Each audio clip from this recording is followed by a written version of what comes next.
stage to early childhood stage. Children develop cognitive skills rapidly in the first few years of life and build on them progressively throughout grade school.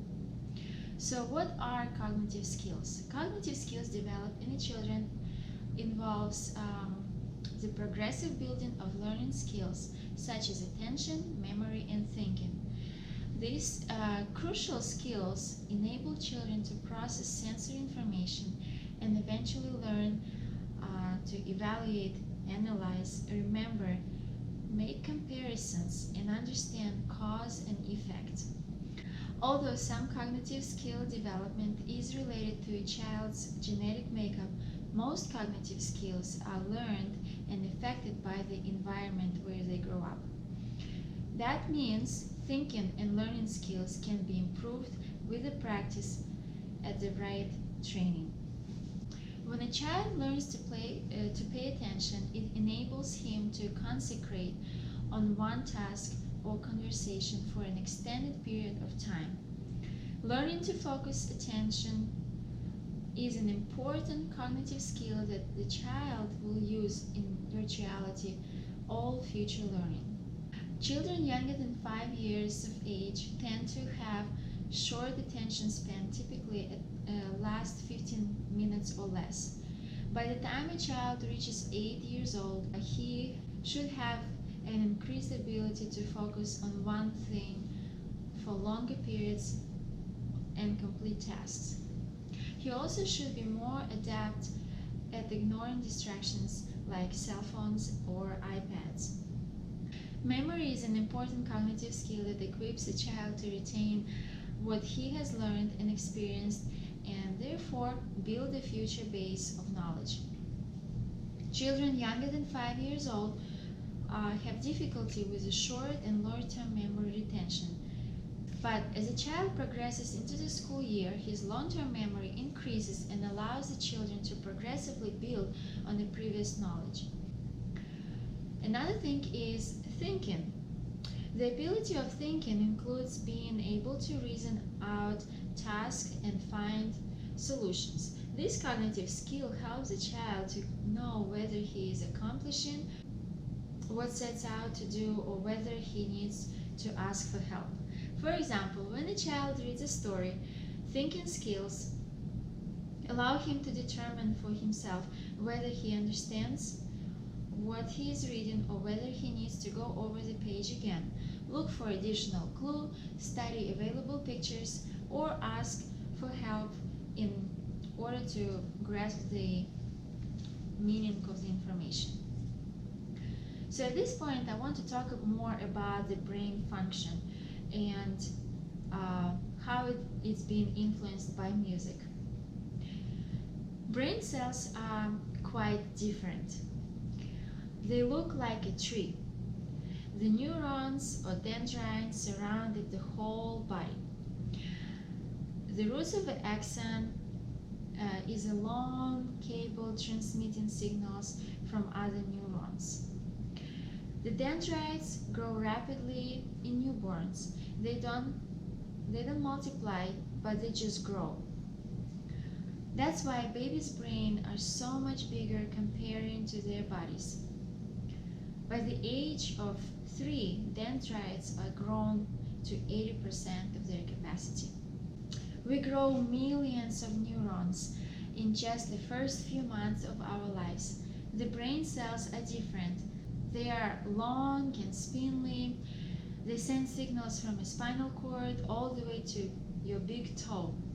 They can be a meter long.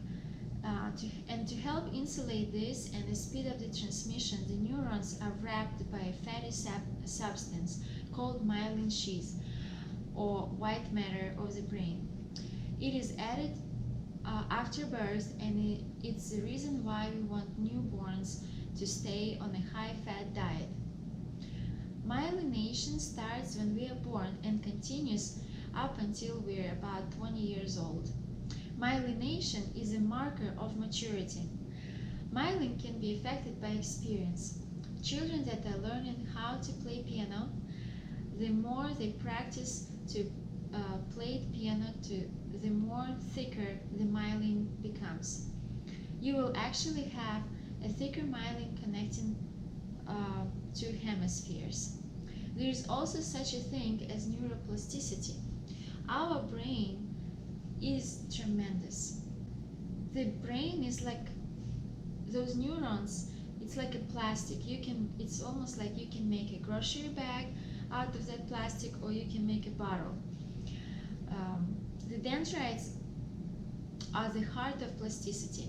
That's where the decisions are being made, and the pathways are being made as well in your brain, in your thinking.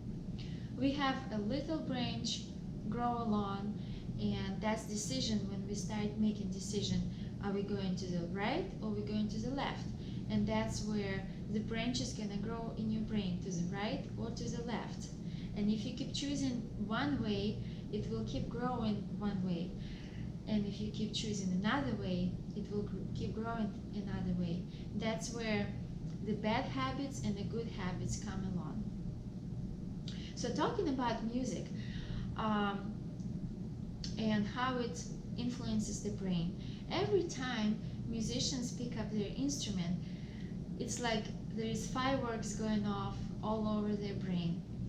And outside, they might look like they're calm and focused, reading the music and making the precise and practiced movements required.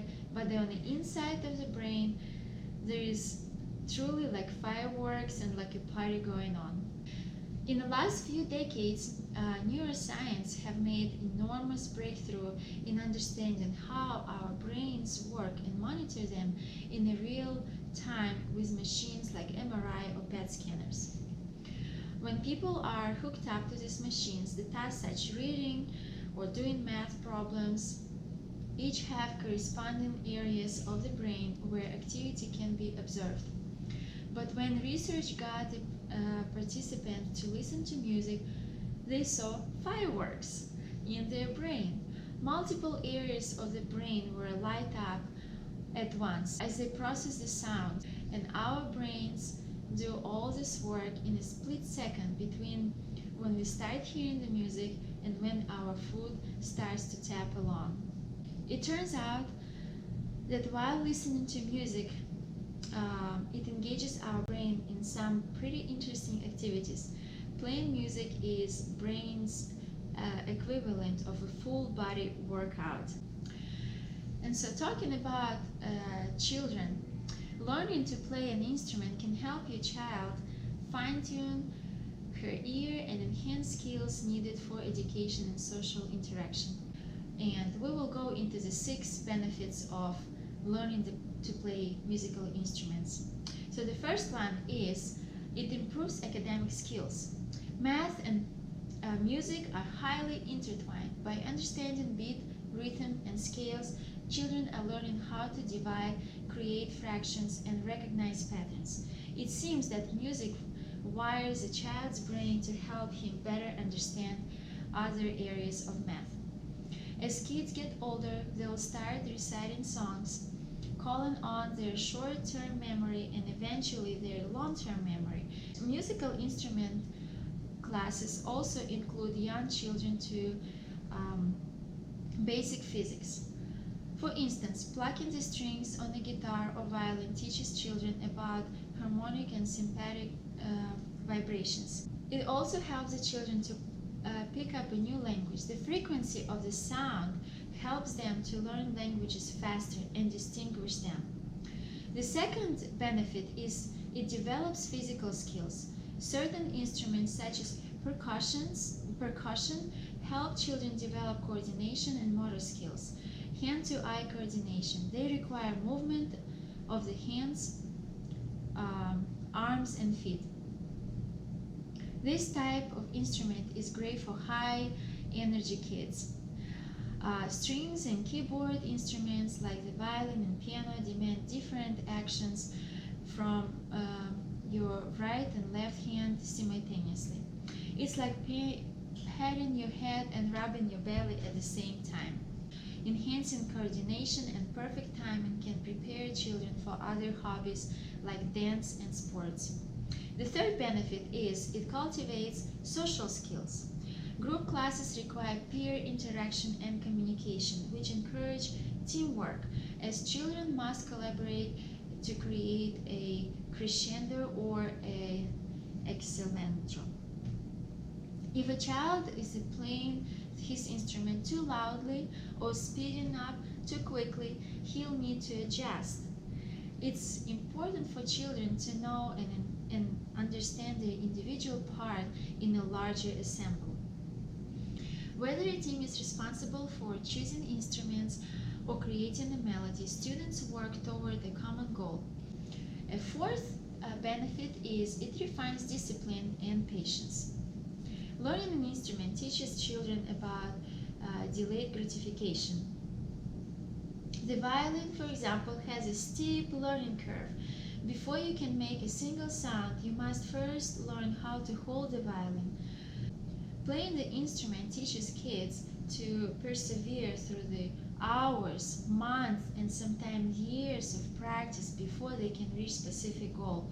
Group lessons in which students learn to play the same instruments in an ensemble also improve patience, as children must wait their turn to play individually. And in waiting for their turns and listening to their classmates play, kids learn to show their peers respect and to sit still and be quiet for a designed period of time and to be attentive. The fifth benefit is it boosts self-esteem. Lessons offer a forum where children can learn to accept and give constructive criticism. Turning negative feedback into positive change helps build self-confidence. Group lessons, in particular, may help children understand that nobody, including themselves and their peers, is perfect and that everyone has a room for improvement. The sixth benefit is it introduces children to other cultures.